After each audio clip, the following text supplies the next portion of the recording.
Kita itu ada cinta, ada pragmatisme karena dapat pahala, ada juga karena terpaksa. Lu kok sholat wajib sama. Lu kok pengajian sungkan tonggo-tonggo podo melu, masuk aku orang melu. Nah, itu beda lagi. Bukan karena wajib, bukan karena apa ini cinta, tapi karena terpaksa. Di sini ada istilah kekinian. Jadi kalau bahasanya Profesor Dr. Syafi'i Ma'arif itu, jangan baca bukunya kalau nggak salah membumikan apa itu. Itu bicara tentang kedisinian, keginian. Jadi ada kedisinian dan keginian dan kekinian. Jadi beda kalau orang hanya melangit-langit nggak tahu bumi yo, seakan-akan mengingkari dirinya. Ustadz itu walaupun khutbah meluap-luap ingat surga neraka, kalau lapar juga makan. Nggak kemudian baca waqiah terus kan. Kita waqa'atil waqiah tetap lapar. Pakai rasional. Khutbah Jumat coba itu. Bertakwalah pada Allah gitu. Coba nggak makan sampai sore, bertakwa terus. Kinten kenyang apa? Itu tek itu foto praktek makan. Wakulu washrabu, ayo makan lo praktek. Nggak bisa kemudian baca insya Allah baca Quran terus insya Allah kenyang. Lo nggak bisa begitu. Nanti bulognya bangkrut, nggak ada yang makan beras kan. Jadi nggak bisa. Makanya ada kekinian, kedisinian dan kekinian. Ada begini loh, begini secang itu beda. Kekininya secang, Riyadh sana Saudi berbeda. Gininya beda. Maka namanya kaifiyah dan kamiyah. Kalau kaifiyah itu how. Kalau kamiyah itu bicara tentang teknya, kualitasnya, kuantitasnya. Tapi kalau kaifiyah bicara tentang kuantitas, lihat jumlah rakaatnya, kualitasnya itu. Maka ulama dulu itu nggak tergesa-gesa kalau sholat. Kalau kita kan, wah ngejar jamaah, takbir awal, itu berarti orang ini tekstual sekali. Baca hadisnya Abu Dawud, man tawaddo'a fi baitihi, siapa wudhu di rumahnya, summa kharaja ilal masjid, kemudian ke masjid, ingin sholat jamaah zuhur, ternyata sudah bubar. Kira-kira nyari jamaah lain atau sholat sendiri? Dalam hadis itu sholat sendiri, pahalanya kayak jamaah coba. Loh itu sudah substansi sekali itu. Bukan ngejar-ngejar ke alun-alun nyari gelombang yang penting sebelum maghrib nyari asar. Bukan itu. Maka indah sekali agama ini kalau tahu tentang how gitu ya. Bukan what lagi, how.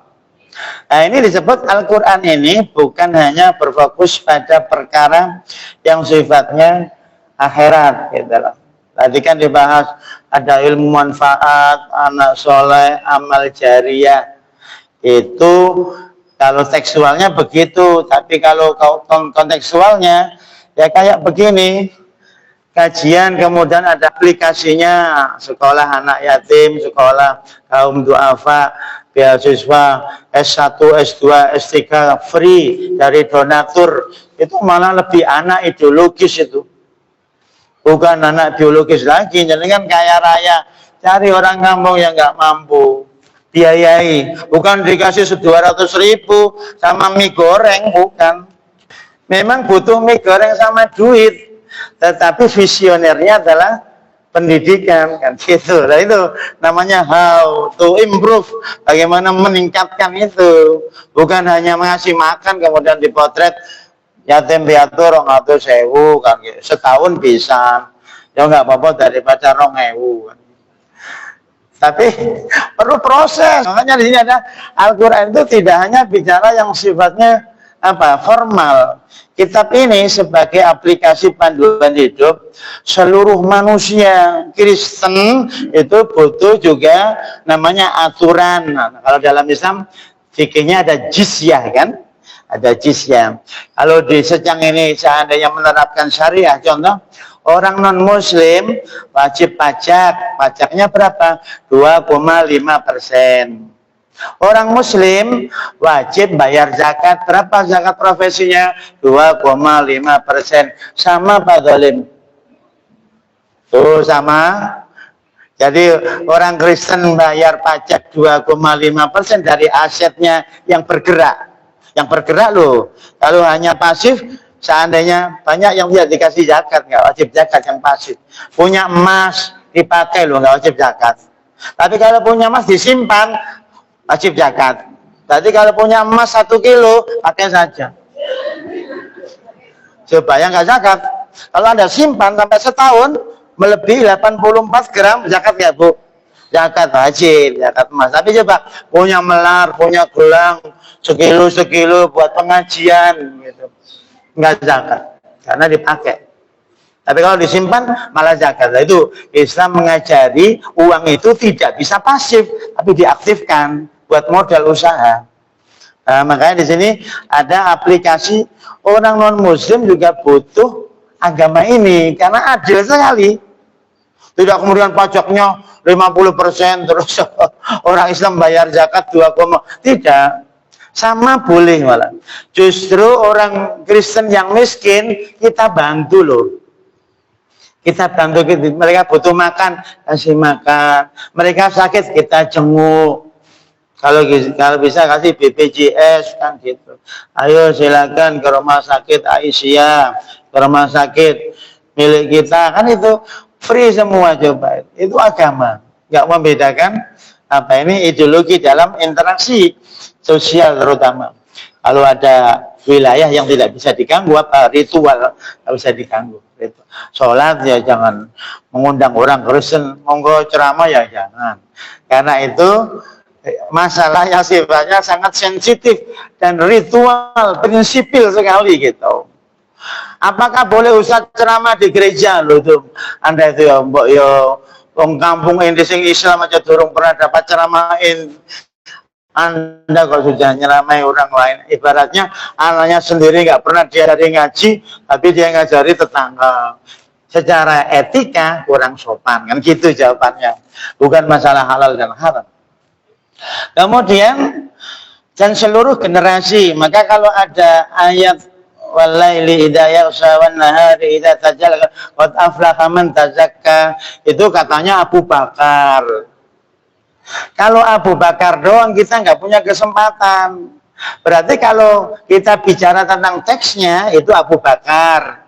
Tetapi kalau bisa konteksnya, kalau jenengan karakternya mirip Abu Bakar, jenengan itu Abu Bakar dari secang sudah. Orangnya jujur, suka sedekah, senyum terus, gitu. Remen mboten nek guyu terus ngoten niku. Bahaya gitu. Ya, itu. Nah, itu Abu Bakar itu badannya kurus, puasa, gitu, rajin sedekah, nggak mau sudon. Lu ada Abu Bakar di secang. Kalau mau bicara kontekstual, Abu Bakar sampun wafat, itu tekstual. Abu Bakar masih ada di secang ini. Yang Abu Jahal juga ada. Yang abu-abu ya enggak, ya pengajian ya dangdutan ya itu abu-abu. Dangdutan oke, gitu. Show pertama di lapangan, terus apa ini pengajian juga hadir juga. Jenengan ini aliran apa? Saya ini memadukan antara hitam dan putih. Oh, pemadu ya, monggo lah. Ada kalanya memang orang kayak begitu, jangan dimarahi daripada nanti nggak ada putihnya, nggak apa. Oh, mau tanda apa? Insya Allah suatu saat putih, beli teklin, dan seluruh generasi. Jadi kalau ada ayat tentang apa itu contoh Zaidun, falamma qada Zaidun minha watara, itu Zaid bin Harisah itu. Ada Harisah bin Zaid. Zaid yang dia angkat anak Nabi itu Zaid bin Muhammad, bukan. Itu Harisah bin Zaid, bukan Harisah bin Muhammad gitu. Ayatnya itu bahwasanya Zaid itu anak adopsi, maka hukumnya tetap kayak orang lain. Tidak boleh dapat warisan, hadiah boleh, bukan mahram. Bagi yang belum punya putra ngadopsi, kalau udah besar ingat kembalikan hak nasabnya ke orang tua asli, walaupun kakaknya tertulis jenengan. Apalagi anak adopsinya wanita, perempuan, butuh wali. Kalau jenengan ngaku ini anak saya sesuai kakak, nanti anaknya nggak sah, anaknya nanti bisa perzinahan gitu. Tetap ngaku, "Nduk, kowe biyen tak adopsi, kowe anake kok rojo nang Arab sono, kemudian nyasar nang Secang, tak angkat," gitu. Berarti dikembalikan walinya ya dari Arab. Kalau nggak ketemu, ya cari pengurus KUA, namanya wali hakim. Kan ada prosedurnya begitu. Jadi nggak bisa kemudian ngaku sebagai ayahnya. Nanti takutnya nggak, banyak orang ego. Aku malu kalau dibilang nggak punya putra. Akhirnya kakaknya masuk ke situ. Perempuan baik, kalau laki-laki nggak wali. Kalau perempuan butuh wali. Laki-laki butuh wali kalau error ininya. Gila tapi pengen nikah, mau nggak punya mantu gila? Kaya, maharnya 3M, mau nggak? Oh mau, gitu. Ngelirik duitnya kan, bukan masalah akalnya. Ada orang kayak gitu, ada ustadz, maharnya seperangkat alat sholat, guru TPA, Al-Amin, gaji 250.000, soleh, hafal Quran, imam, diterami mboten? Tuh nggak wani jawab. Yang tadi agak error tapi maharnya cash 3M burun boten. Insya Allah. Ayo. Maka kita sering terjebak pada sebuah tampilan. Sama teks itu tampilan.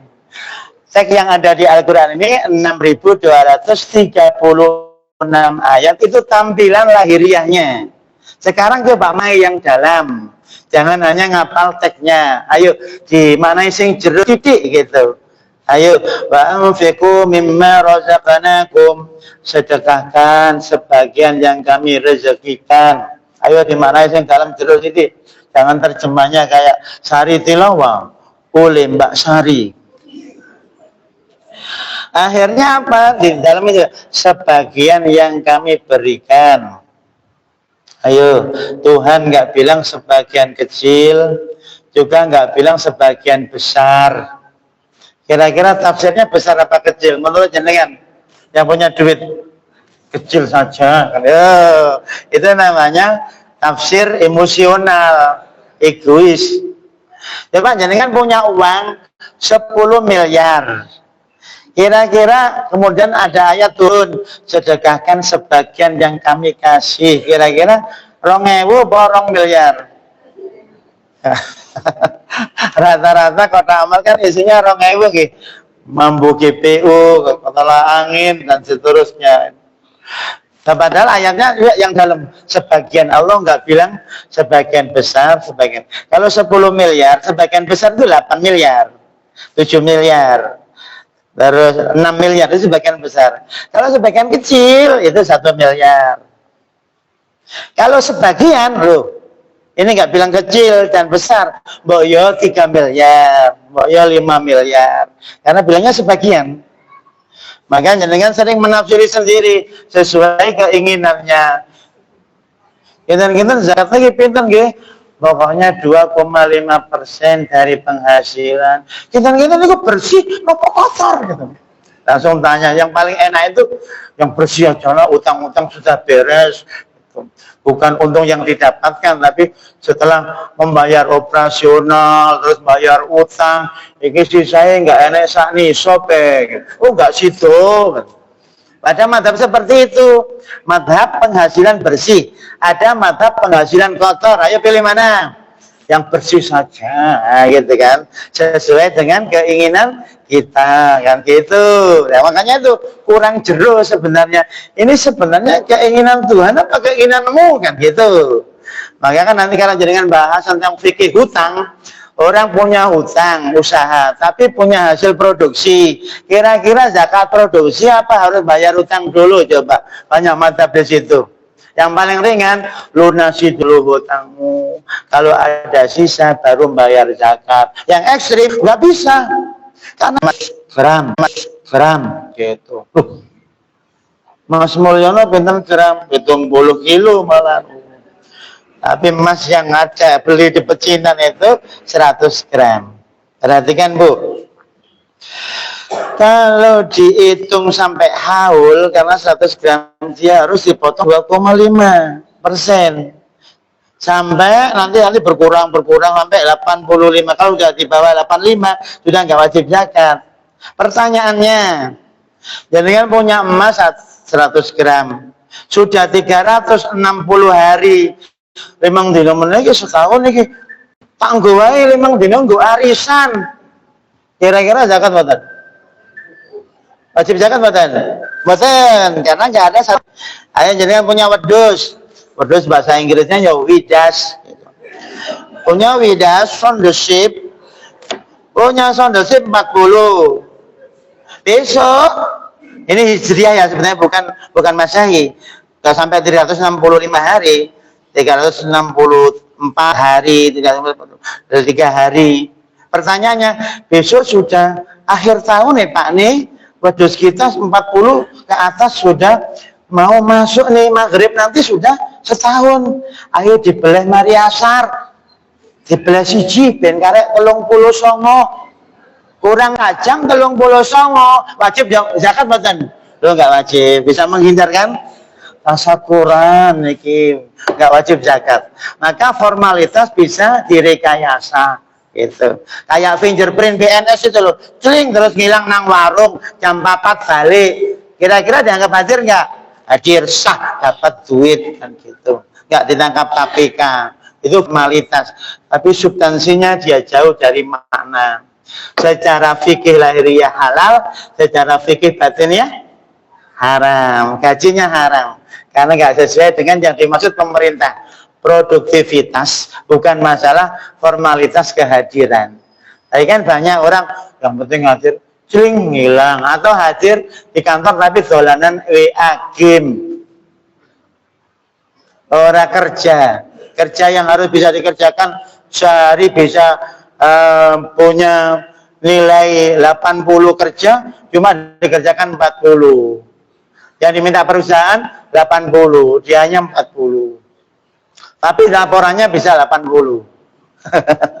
Itu yang tahu hati, namanya ilmu batin. Maka ilmu lahir bisa direkayasa. Nggak percaya gampang.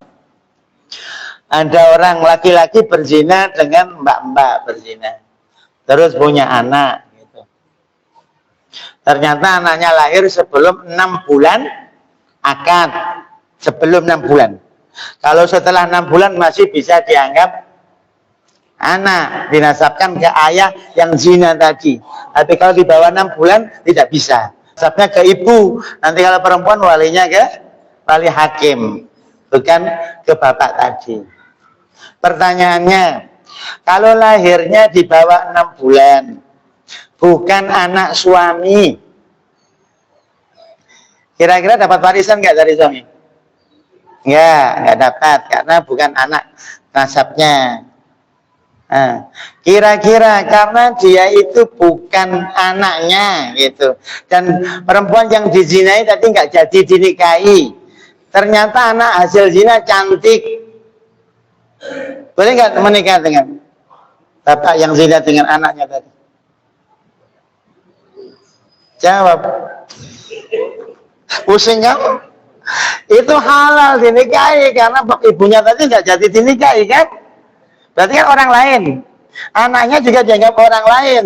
Jadi kalau anak zina tadi itu perempuan cantik, bapaknya yang menzinai nggak jadi menikahi ibunya, boleh nggak ayah zina tadi menikahi anak zinanya? Secara hukum fikih nggak ada hubungan mahram, boleh? Boleh ya, itu kayak gitu, hukum formal kejam, perlu moralitas. Enggak, itu darah daging kul, moral, bukan masalah formal. Formalnya boleh tapi nggak sopan kan gitu.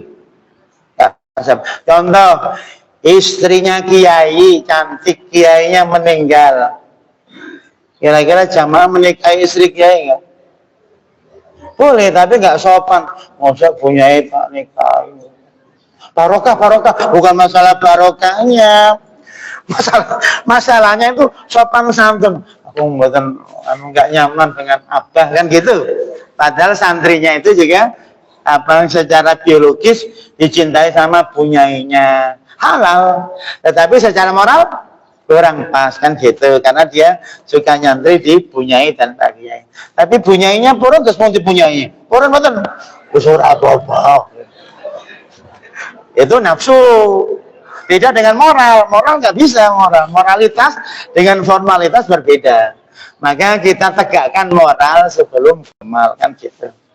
Contoh itu ada orang punya ayam peliharaan, Pak Ustadz, boleh nggak disembeli? Diteras terus saya capek membersihkan. Jangan begitu Pak, itu pupuk kandang gratis, syukuri saja. Nggak bisa Pak Ustadz, ada dalilnya. Kalau pohon tetangga ke rumah kita berbuah, kita boleh mengambil. Kalau ayam kok terus di rumah kita boleh nyembeli. Itu kiasnya katanya. Waduh, kejam sekali fikihnya. Coba Pak dikomunikasikan pakai aturan bagi ayam yang berkeliaran tidak bawa SIM dan helm ditangkap tuan rumah. Ada aturan dulu komunikasi supaya nggak tersinggung. Bahkan kita ngambil buah yang ke rumah kita, ngapunten kalau kalau sakit mendet niki, sakit monggo, nah itu padahal nggak izin nggak apa-apa. Tapi ada moralitas kan gitu. Sama itu ayam tetangga nggak dikurung, malah silaturahmi tiap pagi, siang, sore ke teras kita, tai lintung coba. Kira-kira jenengan bersyukur nggak dapat tai lintung? Kan jengkel. Bedemne, kucing, macam-macam itu. Nggak boleh begitu langsung disembelih, nggak boleh. Nggak penting kita kesepakatan RT bagi ayam-ayam yang tidak sopan, tidak pakai jilbab, tidak pempesan. Itu pakai aturan kesepakatan RT. Itu ada di Muntilan dibahas kayak gitu. Mau sepakatan dulu. Karena lapor saya ada 2 WA itu. Tai ayam bagaimana Pak Ustadz? Boleh nggak ini disembelih? Jengkel kadang naik mobil, di mobil juga. Waduh sebentar, mau aliran keras apa yang kalem gitu. Kalau yang keras itu jenengan hak jenengan itu keras-kerasan. Tapi kalau mau kalem bagus.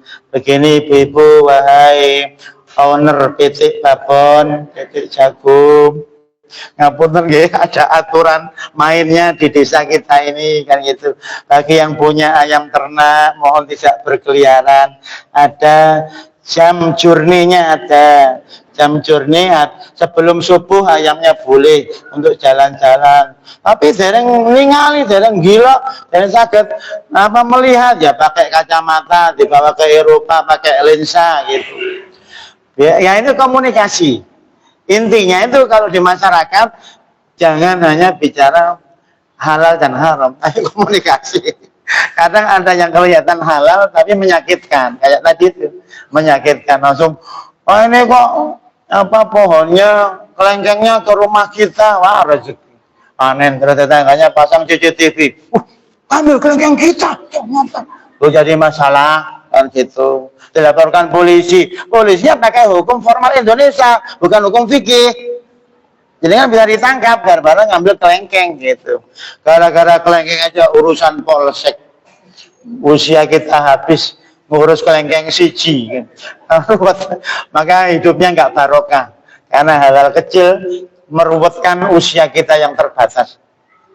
Aplikasi seluruh generasi hendaknya kita menjadi kabel konektor antar konsepsi kelangitan, dogma, dan aksi kebumian, berarti aplikasi sosial. Coba Bapak-bapak, kalau ada orang rajin ibadah tapi interaksinya dengan masyarakat buruk, kan neraka. Ibu-ibu yang rajin puasa tapi dengan tetangga cemberut terus, kayak sakit gigi terus. Apalagi tetangganya mobilnya baru, waktu ke pesawat tambah pingsan. Pesawat kula parkir teng Kiai Langgeng, langsung semaput, nah hasad. Maka penting sekali komunikasi, kabel konektor. Maka soleh pribadi, personal itu bagus, tapi ada soleh sosial kan gitu dengan orang. Ini perlu nyambung nih Bu. Ada perahu, tiba-tiba tsunami, tapi perahunya diikat di gelugu kelapa yang pinggir pantai. Kira-kira perahunya ucul nggak Bu? Nggak, karena ada wa'tasimu bihablillah tadi. Ada talinya. Sama kayak dalam kehidupan sosial, sama persis. Kalau kita itu punya pondasi kuat, tali itu nggak mudah kena tsunami. Maka mama ini kan ada tipe daun musiman. Kalau lagi sudah kering jatuh, kena angin tumbang. Ranting juga sama, kering patah. Batang juga sama, kena angin bisa kemudian tumbang. Akar itu nggak pernah selfie, tapi kontribusi. Coba ada tipe kan suka selfie, berarti itu kelas apa daun. Nah, gampang tumbang, sakit hati kalau nggak ada yang like gitu. Coba mama habis itu berarti jamaah dauniyah. Ya, gitu. Kalau nggak ada yang like jatuh. Maka ada tipe bapak-bapak ini tipe akar. Dia itu donatur tapi nggak pernah diekspos gitu. Dia itu hatinya bersih, dibilang jelek nggak? Nah, karena tipenya akar. Ada mama tipenya buah, datang kalau pas berbuah saja. Kita berbuah ya, subhanallah, kami ikut mendoakan. Loh, buah mendoakan, aku nanam nggak ikut mendoakan. Ya kayak begitu manusia. Ada tipe akar, batang, ranting, daun, bunga, buah. Manusia hebat kata Nabi, masalul ladzi apa hadisnya? Masalul ma ba'asani Allah minal huda katanya. Hadis Bukhari, hidayah yang saya bawa dari Allah itu kayak air jatuh ke tanah. Ada tanah yang menyimpan dan menumbuhkan. Ada tanah nggak mau nyimpan kayak pasir langsung bablas hilang. Ada tanah yang melengkung gitu, gersang tapi nyimpen air itu untuk manuk-manuk yang mau minum gitu. Orang mau wudhu. Jadi ada orang tipenya nyimpen ilmu tapi nggak mau praktek. Ya bagus juga bisa ngajar, bisa PPG. Nah, insya Allah dapat duit kan gitu. Terus ada yang tipenya itu yang penting hadir. Tolong ini. Apa toh itu nggak apa-apa. Yang penting hadir. Insya Allah masuk surga tapi terakhir. Karena tolak boleh ya. Yang paling hebat itu menyerap ilmu, kemudian mengamalkan, kemudian menyebarkan. Itu artinya persis kayak ini. Jadi ada konsep yang turun, kemudian ada aksi penyebaran itu. Maka para ustadzah yang hadir, para ustadz jenengan ini disebut Ibnul Qayyim sebagai apa? Dalam kitabnya itu Zadul Ma'ad atau I'lamul Muwaqqi'in itu. Jadi ustadz-ustadz itu adalah agen-agennya Allah untuk bisa mengatakan ini halal, ini haram. Kabel konektornya dari Allah. Maka jenengan itu penyambung langit dan bumi. Kalau langit-langit itu terlalu ideal, bumi-bumi pisah dari langit. Kayak tadi nggak ada kabelnya, nggak diterima amalnya. Jadi kita itu ya nginjek bumi, tapi niatnya itu ke sana. Hanya tidak misioner, hanya salah materi, tidak. Yang kedua, dalam pemaknaan Al-Quran yang ideal apa itu? Menggabungkan antara maksur itu ya bojone Pak Sur, nah gitu aja lah. Maksur itu tafsir-tafsir yang menggunakan apa dalil-dalil yang riwayat. Contoh hadis, tafsir Quran bil Quran itu maksur. Tafsir Quran bil hadis itu maksur. Tafsir sahabat, tafsir tabi'in itu maksur. Nah, Imam Suyuti punya kitab Ad-Durar Al-Mansur fi tafsir bil maksur. Itu semua riwayat. Tetapi riwayat kan teks. Sedangkan kita di Secang ini dulu belum ada mukabbir saut ini, belum ada mic, belum ada. Kalau dulu berdakwah yo, yang depan ini, yang sana nggak dengar, kemudian haddatsana Syu'bah. Ini haddatsana Syu'bah. Itu yang pojok sana di tangga haddatsana Syu'bah. Jadi saling menggeri apa-apa. Haddatsana Waqi', haddatsana Syafi'i. Itu gitu dulu. Maka kadang satu guru tapi rawinya beda-beda karena yang jauh-jauh itu. Syu'bah malah keliru kepada Mbak Jah gitu. Mbak gitu keliru. Ada namanya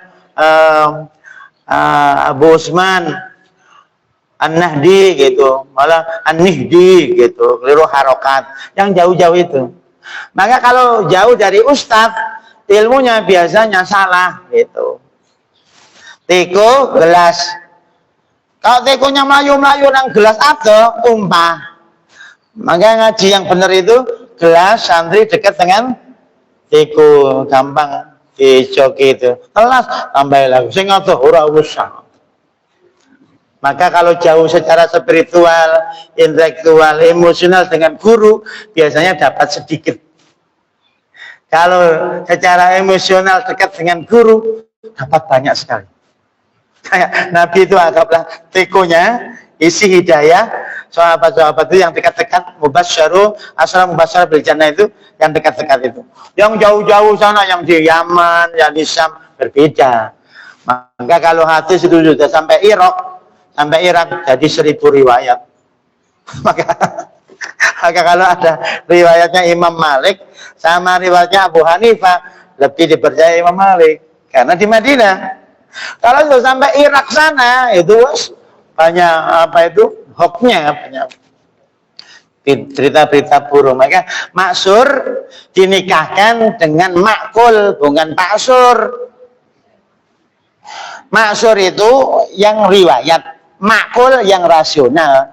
Berarti formal tekstual dinikahkan dengan substansial makna, kan gitu. Rasional. Maka para pembesar Muhammadiyah ini ya orang rasionalis hebat, profesor keren. Kalau jenengan anggota Muhammadiyah kok nggak jadi profesor, berarti makmum yang salah itu. Aku pengen jadi profesor. Insya Allah ini wajah-wajah profesor. Allahumma. Tapi kayaknya nggak yakin dengan dirinya sendiri.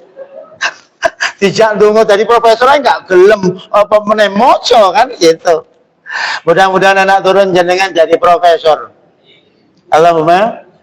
Lebih baik duwe anak profesor omah gede ora apa-apa daripada omah tingkat 5 plunga-plungu tolak-tolak kaya munyuk ketulup. Ora ono manane. Jangan kalau punya mantu profesor dokter utamakan walaupun nggak pati sugih, berarti nggak koruptor gitu. Nah, nggak apa-apa. Tapi numpak traktor nggak apa-apa. Bapaknya petani.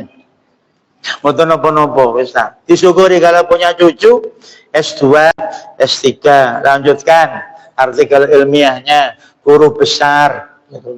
Saya ini di musola guru besar karena badannya besar. Oh ya. Mudah-mudahan anak turun kita Profesor Dr. Kiai Haji Al-Hafidz Suki Dermawan sehat walafiat. Allahumma amin. Berat ini. Ikut para imam yang intelektual itu berat. Kalau hanya pengajian lunggu-lunggu terus untuk snack ya gampang. Tapi habis pengajian langsung meneliti, penelitian ini diteliti coba. Apa yang menyebabkan jamaah tertarik? Itu coba diteliti. Itu bisa dikembangkan jadi jogokarian berdasarkan analisis realitas sosial. Kenapa Al-Amin banyak pengunjungnya? Bisa nggak ditingkatkan? Bisa nggak digerakkan itu sedekah sehingga masjidnya tidak naik begini, kasihan mbah-mbah malah kepleset, syahid gitu. Diperluas sana masjidnya agak luas tapi nggak tingkat, yang tingkat khusus TPA, supermarket gitu. Kolam renang Islami, kolam renang syariah. Mama mau renang ya, mukenan. Coba dipikirkan, diteliti kayak begitu. Supaya jamaah kita begini terus, ada yang senden-senden bismika Allahumma ya bismika sampun mantun sampun nggih. Yang penting pahala. Waktu itu berarti rasionya nggak jalan. Tetapi emosinya jalan. Suka majelis taklim emosi. Tapi ini nggak jalan, nggak paham, nggak apa-apa, ngomong apa toh. Saya apa sarapannya bubur ayam, oh nggih. Mohon ayamnya dipisah dari bubur, lalu mbak dan ayamnya mboten mangan bubur, oh nggih. Jadi ada masyur itu yang dogmatis, makul yang rasionalis. Dinikahkan. Muncul ulama-ulama hebat pada masa Abbasiyah. Sekarang ini masih maksud, belum sampai tafsir aplikatif. Emang bangga dengan ormas-ormas yang sudah merupakan mufasir aplikatif, bukan lagi kognitif konsep itu. Buku-buku itu konsep, tapi ya Allah, orang-orang pergerakan terutama ormas-ormas Islam ini sudah masuk pada tafsir aplikatif. Itu lihat yatim piatu sebanyak itu yang membiayai ormas loh. Pondok pesantren sebanyak itu yang membiayai ormas loh. Masjid kurang lebih 800.000 itu yang membiayai ormas loh, bukan masuk APBN loh. Maka jangan heran kalau jadi imam di Kuwait, Qatar, ya semangat kalau dibayar. Coba imam di Secang, seikhlasnya, maka dikasih surat Al-Ikhlas. Seikhlasnya. Karena di Saudi, di Mesir, imam sama khotib masuk anggaran APBN, PNS, nggak bisa. Walaupun jenengan alim, tidak ditunjuk negara, nggak bisa ceramah. Kayak gini, yang ngaji di masjid itu ditunjuk negara, dibayar negara. Coba, kurang lebih 1 juta masjid di Indonesia ini, operasionalnya ya dari mana? Masyarakat. Makanya ada Syekh Abdullah bin Bas itu tanya, berapa masjid di Indonesia? Sekian. Tanya, siapa yang membiayai? Kaget orang Arab. Wih, kan gitu. Kalau Saudi masjid yang membiayai siapa? Kerajaan. Imamnya kira-kira dapat amplop besar nggak? Oh, besar banget. Yang saya tahu 20 juta imamnya. Ya, nggak jauh dari Masjid Secang lah. Nah, Masjid Secang ini seikhlasnya. Gitu, dikai sarung setahun pisan dilirik kalau jamaah. Entuk ya imamnya. Apa atlas 70.000 dilirik setahun pisan lagi. Di Arab itu memang dianggarkan nih, imam khotib biar fokus. Masa ustadznya dodolan kacang, lu kok sajian kacang, tambahan hidup nyambung nyawa kan gitu. Maka imam-imam di Kuwait itu sering dapat tawaran nih Pak, mau Ramadan mau anak-anaknya cek di internet, terutama kedutaan Kuwait, biasanya nyari imam yang bagus-bagus, tesnya online, gajinya kurang lebih 35 juta. Insya Allah jenengan dapat oleh kurma, kasih kurma. Maka jangan heran kalau imam-imam di Arab semangat. Kalau di kita kan imamnya terakhir sekali, pujiannya panjang, seikhlasnya.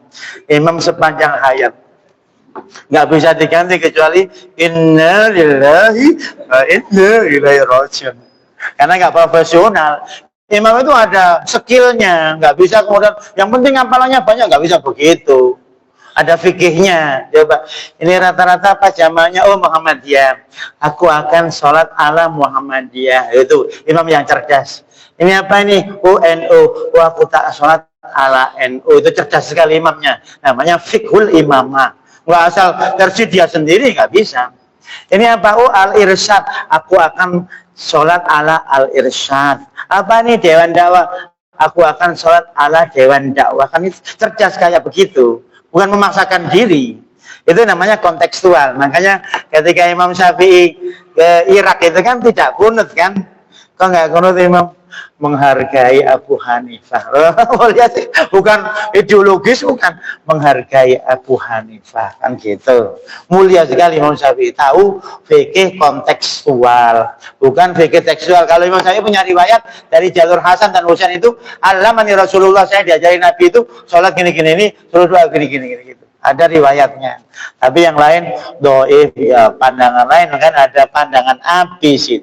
Kemudian ada namanya ta'abudi, jadi ada maksur, makul, kemudian ada ta'abudi juga, termasuk ada letterlek itu tadi, dogma, ada juga yang sifatnya konteks, itu sebabnya.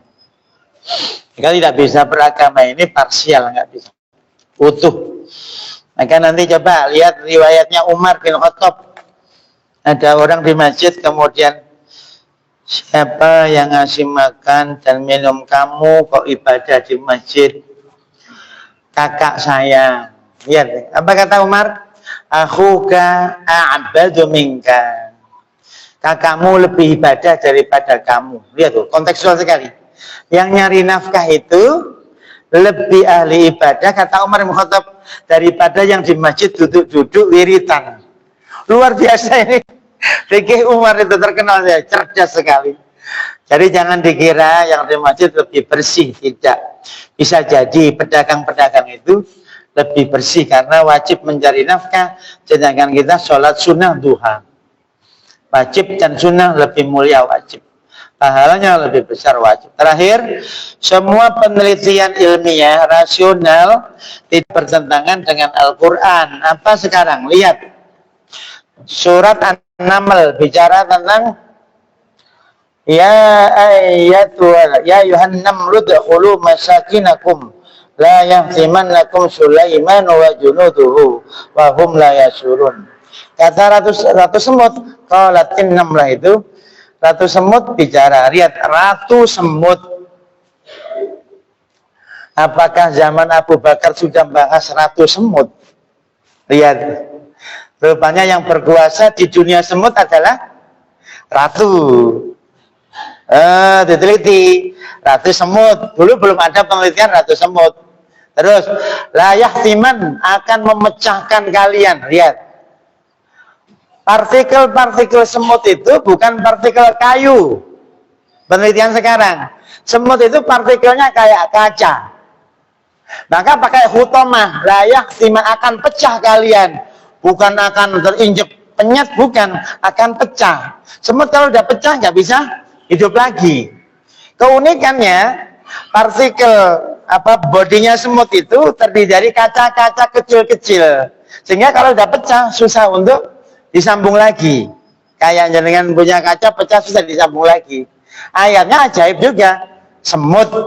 Semutnya apa? Kalau pecah pakai bahasa layak iman akum Sulaiman. Loh itu berarti dulu belum tahu, tuh benar juga ya gitu. Sama seperti daraballahu masalah itu tentang nyamuk, bau datang sama fauqoha, sama. Allah ngasih perumpamaan lalat lah. Ada yang bilang nyamuk lah baudo. Sama fauqoha. Tafsirnya dua. Sama fauqoha berarti yang lebih kecil daripada nyamuk. Sama fauqoha ada hewan yang hidup di atas nyamuk. Di punggung nyamuk ada hewannya. Coba diteliti, saya juga nggak tahu. Ternyata di atas nyamuk itu juga dihinggapin apa? Hewan juga seperti lalat hinggap di punggungnya kerbau. Loh, ada keunikan sekali situ. Fama fauqoha itu lebih kecil daripada lalat atau nyamuk. Fama fauqoha apa yang di atas nyamuk tadi ada hewannya juga. Jadi ada hewan kecil yang naik di atas punggungnya nyamuk. Jadi kita nggak tahu, jadi kan nggak sampai kumpul RT dengan nyamuk, nggak se-RT, jadi nggak tahu. Saking kecilnya nggak tahu. Bahkan udara ini jadi kan bilang nggak ada, tapi ada partikel-partikelnya, unsur-unsurnya ada. Cuma kita nggak tahu. Nah itu keunikan tentang baudo, keunikan tentang namel, sama angkabut. Coba yang hafal surat Al-Ankabut siapa ini? Insyaallah apa? Masalul ladzina takhatu min dunillahi awliya kama sali ankabut idza khatat baita wa inna wa anal buyut la batal kanu ya'lamun katanya. Keluarga terburu adalah laba-laba. Orang dulu belum begitu paham loh. Coba sekarang kekiniannya gimana? Nek enek nganten wedok laba-laba, nganten lanang laba-laba, resepsi pernikahan. Nek wis nikah sing wedok mateni sing lanang. Kalau nggak percaya, laba-laba saya juga nggak tahu. Itu ilmiahnya begitu. Terus kalau sudah hamil, lahiran, anaknya akan makan ibunya, membunuh ibunya. Kalau dulu diceritakan, rumah terburu orang syirik itu kayak orang menjadikan, ya kayak rumah laba-laba itu. Ruwet di dalamnya. Tak butuh min dunillah itu. Apa? Pakai akalnya, nggak pakai ayat Al-Quran. Dia mengandalkan menyembah min dunillah itu sultanan. Sultannya itu selain dogma Al-Quran. Maka dulu dijelaskan tentang orang yang syirik itu kayak laba-laba. Ya, ngerti paling laba-laba bikin jaring-jaring terus nanti nangkap makan di situ. Tapi diteliti sekarang mak laba-laba sama bapak laba-laba menikah. Jenengan hadir berarti undangan laba-laba juga. Hadir nikah, terus kalau sudah, mohon maaf, sudah berjima, maka emak ini akan membunuh suaminya. Ada enggak nganten model kayak gini? Berarti nganten laba-laba. Setelah lahiran, anaknya rebutan warisan, anaknya membunuh orang tuanya. Ada enggak manusia model begini? Ada, berarti anak laba-laba, kan gitu. Lalu contoh dari surat Ankabut itu unik sekali. Suami, istri, dan anak itu belum, dalam tanda kutip, belum terbaca. Dulu belum terbaca, sekarang ya Allah unik sekali. Maka tolong kalau undang jangan gambar laba-laba. Misal kekiran terus, gambar manuk doroi kekiran, apa gambar laba-laba. Coba yang undangan nikah kan gambar merpati, itu kekiran. Apa gambar laba-laba. Coba yang mau mantu undangannya diganti laba-laba, insya Allah kekiran. Atau diganti PT gitu, PT. Insya Allah suaminya nikah lagi. Karena PT itu kan habis nikah nyari babon lain, kurang ajar. Maka yang poligami hati-hati itu, yang tulus supaya nggak seperti PT. Bebek juga sama itu. Habis nikah anaknya titipin bayi, itu bebek itu. Tinggal kerja, pak kerja, bapak kerja. Nek, titip anak ya nek. Iya, itu berarti keluarga apa? Bebek juga. Syukuri aja. Siap dibelai itu mak bebek sama bapak bebek. Hidupnya akan susah. Karena dulu sudah merepotkan orang tua, sekarang merepotkan juga neneknya. Enggak, kurang sopan. Maka kalau punya cucu, punya anak kok titip cucu, jangan mau. Jangan mau. Urus dewe. Aku wis repot. Aku wis repot ngurus anakku, anak-anak dewe kok mau titipi. Tapi mau kerja, ya itu. Wis gak usah kerja, gitu. Yang mau wae. Gum industri, gitu. Mencet-mencet HP, dodolan online. Enggak payu ya dipangan dewe. Goyang-guyu dewe. Sehat. Nah. Jadi kalau nenek-nenek ini titipi cucunya jangan mau. Nek, titip ya, sorry lah yo. Hasil pengajian Al-Amin. Biar mandiri, nggak usah titip. Kakek-kakek juga nggak, jangan mau titipin cucunya. Sudah, urus dewi. Repot. Urip kok ngerepoti wong liya. Salah dewi duwe anak. Jadi itu mudah sekali karena nenek tidak diciptakan untuk merawat cucu, tidak. Tapi ibu yang diciptakan untuk merawat anak. Itu. Sebabnya kalau cucu ikut nenek manja. Yang terakhir ini penelitian ilmiah tidak bertentangan. Sebabnya ada yang sifatnya rasional dan suprarasional. Kalau kita cekap pun duhur kurang 5 jam. Muga-muga sedaya sehat walafiat. Insyaallah 2050 swarga. Ya Allah panggih kula jenengan sedaya madosi kula iki akad wagi ke orang pengajian nang Firdaus pun mboten wonten pengaosan. Mboten wonten gring-gringen mboten wonten. Mboten wonten KM mboten wonten. Pokoknya 2050 jenengan puncak bahagia. Wis ora mikir BMT. Sudah langsung surga insyaallah. Allahumma amin. Nyuwun ngapunten. Subhanakallahumma hamdika asyhadu an la ilaha illa anta astaghfiruka wa atubu ilaik. Wassalamualaikum warahmatullahi wabarakatuh.